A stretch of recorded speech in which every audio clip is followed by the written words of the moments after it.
My name is Dan Thompson. I'm the owner of Visionary Effects, and we are a creative design and fabrication studio based out of Pittsburgh. First reaction was, this will be a cool project. It's big, it's fun. There's no way people won't love it. Second reaction was, it's going to be a lot of work, but definitely something that we wanted to do. We had a full deck that we presented to the client, and this deck was full of huge ideas, and by huge, literally huge. It was one of those moments where they said, oh great, they're going to do this, and then we went, oh great, they're going to do this. Making the right connections with Visionary Effects was certainly the stroke of genius and luck at the same time. We were glad to make the acquaintance of Adam at City of Play. My name is Adam Nelson.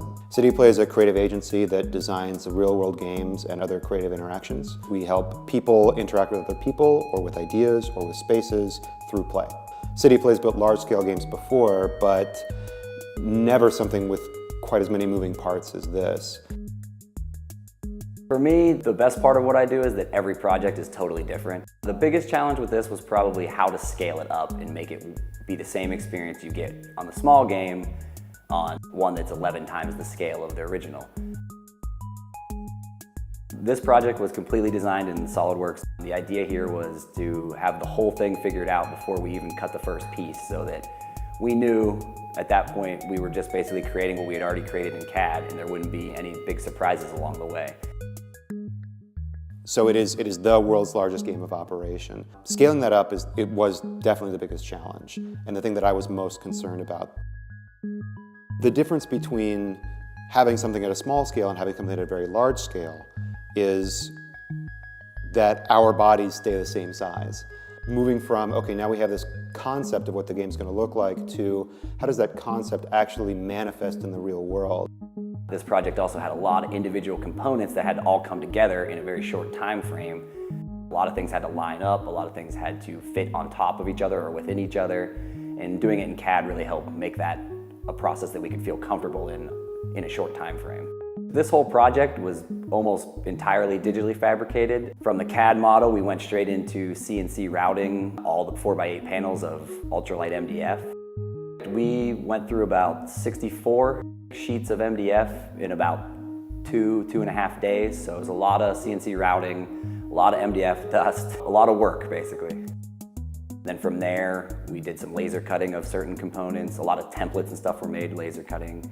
The tweezers themselves contained almost all 3D printed parts on the insides to hold the various electronics, to mount the cover and the wiring harnesses and all those kind of things.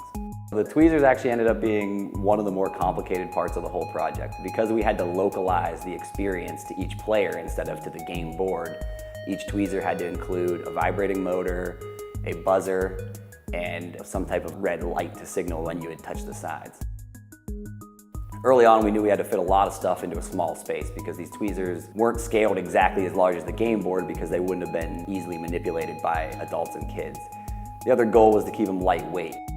All the tweezers were designed, again, completely in SolidWorks first to make sure we had room for all the components that were going to have to fit in there. After we went from that design, we decided that 3D printing would give us complex shapes we needed to fit within there because we had such a limited space. With having 4 3D printers in-house, it allowed us to turn those parts around, very quickly.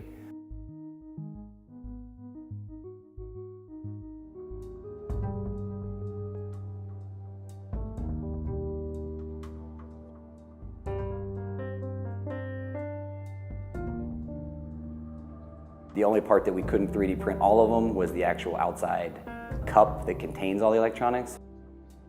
So we 3D printed one, cleaned it up perfectly, made a mold, and then we're able to cast the 15 necessary pieces in about a day and a half, opposed to a week and a half. A lot of the finishing work of the game structure was all done by hand. The digital fabrication will only take you so far. It built us the structure, but then we had to clean it up and make it look like one smooth, single piece.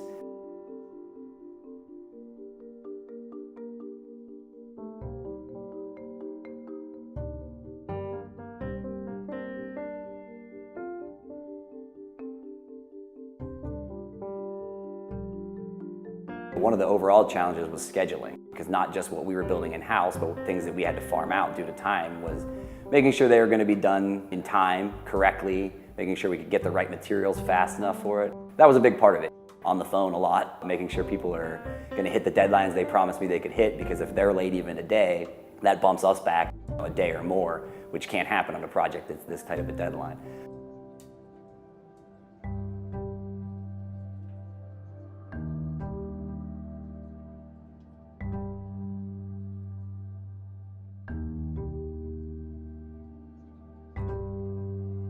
For me, I think the best part of it is seeing something go from an idea on paper, quick sketches, or just even the client just saying, here, this is what we want, and then taking that, going into CAD with it and designing the whole thing, but then actually seeing it in the real world in front of you, especially something at this scale.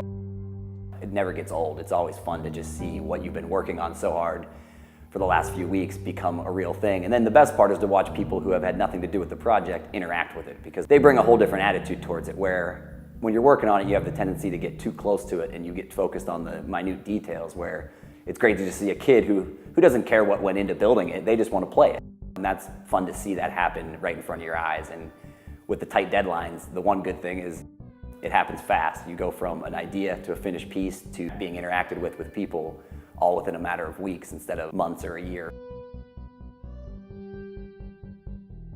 For me, this was a great project to get to use every aspect of what I do, whether it's 3D design, CNC machining, 3D printing, laser cutting, mold making and casting, painting. I mean, all of it came together in this project, which is not always the case. You don't always get to use all of your skills on one project, but this really kind of got to use everything I do.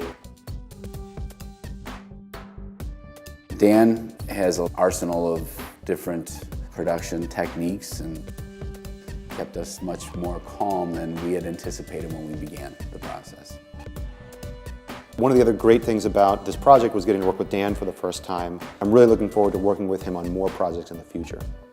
The final result of 6 weeks of work really blew me away. It was as I had imagined it. And most projects that you work on, they turn out a little bit less than what you had in your head.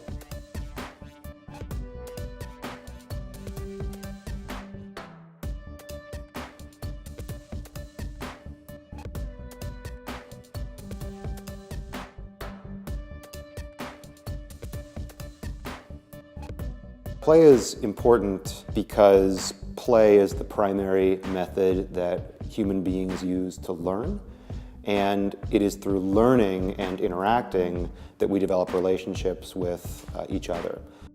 To see it today is the payoff. Everybody here is excited. Folks walking by just can't help but be drawn to it. This is when it all pays off.